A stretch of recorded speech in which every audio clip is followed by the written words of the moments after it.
fantasy, caught in a landslide, no escape from reality. Well, hey guys, hello, how's it going? So, I've got an interesting thing to talk about here. I just read Ben Reilly's Scarlet Spider, and you know, this was voted on my Twitter page. They want to talk about this, and people were pretty interested to hear what I had to say. Now, I've talked about Ben Reilly before, and I've given him pretty good marks on this series. To me, it's kind of in the same realm of Spider-Man 2099. It's like an alternate take on Spider-Man. He's doing his own thing, and you know, of course, with this character doing its own thing, you can do anything with it now. And so, this is an interesting storyline because you've got two Scarlet Spiders. You've got Ben Reilly, and then you've got Kane, which is Kane is pretty much like the dark side of Spider-Man. As much as Ben Reilly is supposed to be the bad guy, it seems to me like in this storyline they're trying to make Kane as the serious, you know, no crap kind of thing. Almost like they're playing off of his name, you know, which he's always been tougher, but it's like he's Kane. And so this is very interesting because to me it almost seems like this Scarlet Spider is the Spider-Man that we want. After reading this issue, this is what we want in Spider-Man right now, in Amazing Spider-Man. This is what we want. A clear storyline, good guys and bad guys. And then a twist at the ending, a twist. And so when I read this, I was very impressed, but I was also impressed by the cover art. I kind of wish the cover art was the entire book, because I really like the way they draw the spider eyes, and I like the way they draw everybody's bodies. A lot of sharp angles and things like that. It's just really cool. But then when they draw the girl figure, she's nice and rounded and very feminine. So obviously they know how to draw a female compared to a male. So I was very impressed by that, considering about what Marvel is doing right now. Now, as we get into this, I want to talk a little bit more about Ben Reilly. Alright, so this Scarlet Spider is a little bit different because he's not a bad guy anymore. He's technically like an anti-hero, and he doesn't really know what he is. He doesn't know his place in the world, and then Kane comes in, and that kind of screws things up even further because Kane, you know, thinks he's a villain as well. And for more or less, Kane is kind of the villain here because he's doing things for very selfish reasons, and you have Ben Reilly that's kind of like, he's kind of like your anti-hero that's starting to learn what good is. You know, he's not really a good guy, so to speak, but he's learning how to do good, and it's changing along the way. So you kind of just want to see what's going on. Kane, to me, seems like he could be one step from being a villain. But so let's get into this here. This is issue 12, and Peter David is the writer. So far, it's been really good. The artist is Will Slinger. And the color artist is Rochelle Rosenberg. But the cover artist is Carrie Randolph and Emilio Lopez, and they both do a really good job. I wish they'd do the inside work. But anyway, so we start out here, and they got this trope. You know, they got the disabled veteran, just happens to be a dyke-looking black lady. But other than that, it's okay because they don't shove it in your face, and she's just kind of like a character, you know, that has good writing as opposed to I'm black lady, you know, kind of personality. So it's okay. So basically, the lessees are threatening to shut down the veterans center, so the veterans are going to have nowhere to go. And Kane is living there, and they draw Kane just like they did Spider-Man 2099 because it's the same artist, so it's basically the same person. And they draw him just like him.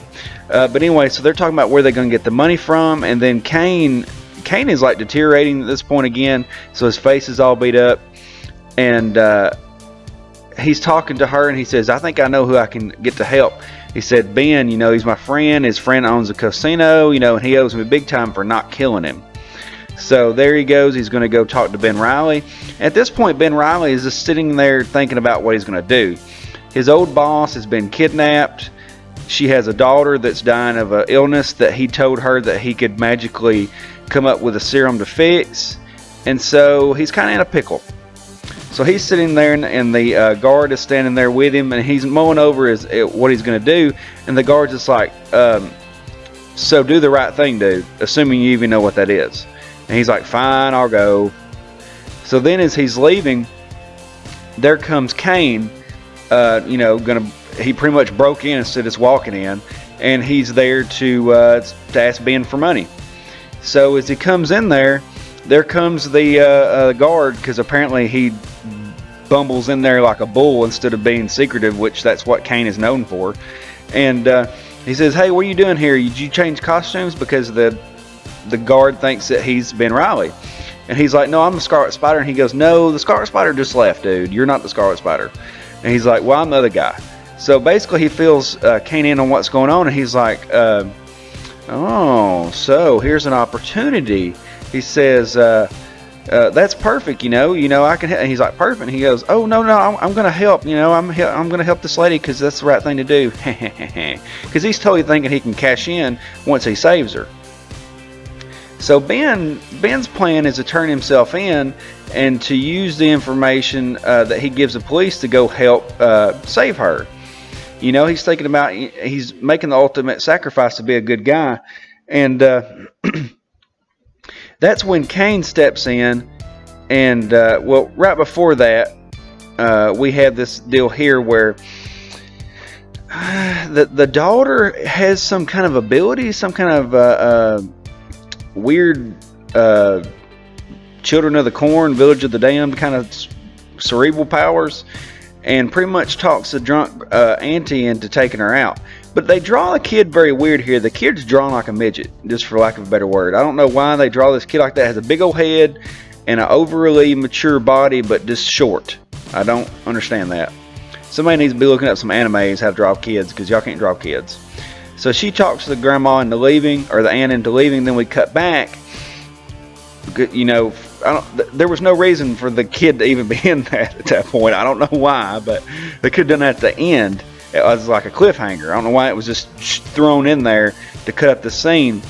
But Scarlet Spider, Ben Reilly, was about to walk in there, and then he stopped by Kane, and Kane said, hey, I'm here to help you save the lady, blah, blah, because it's the right thing to do, and all that kind of stuff. And we all know what Kane's real motives are.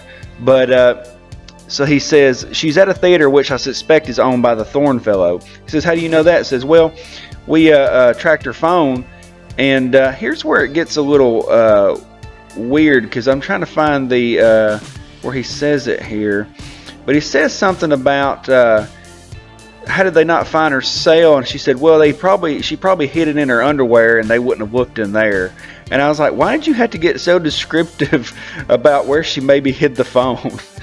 So anyway, it turns out that matter of fact, they left the phone on to make them come there. It's a trap.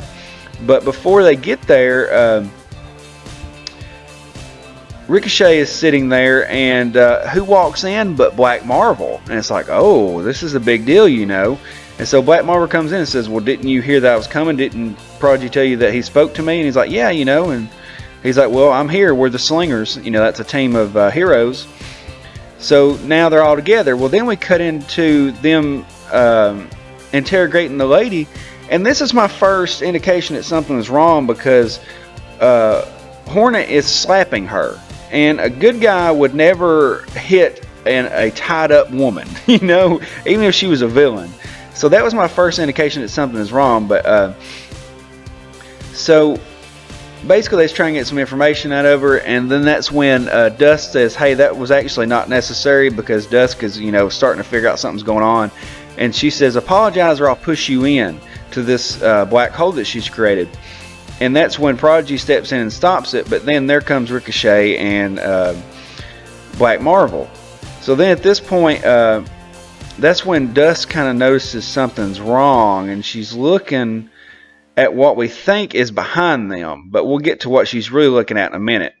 And behind them, there is hanging Ben Reilly, and he's like, so butt kicking's all around. Who's first in line? Because I got all day. And I was just thinking, that's such a Spider-Man thing to say. Like, you know, he's such a Spider-Man right now. He's dealing with the good and the bad. He's having a conscience issue, you know.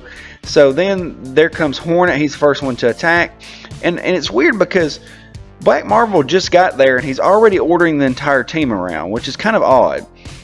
But he takes command and tells them to go after him, and that's when Scarlet Spider sneaks up with his camouflage ability and is able to cut her out and save the lady.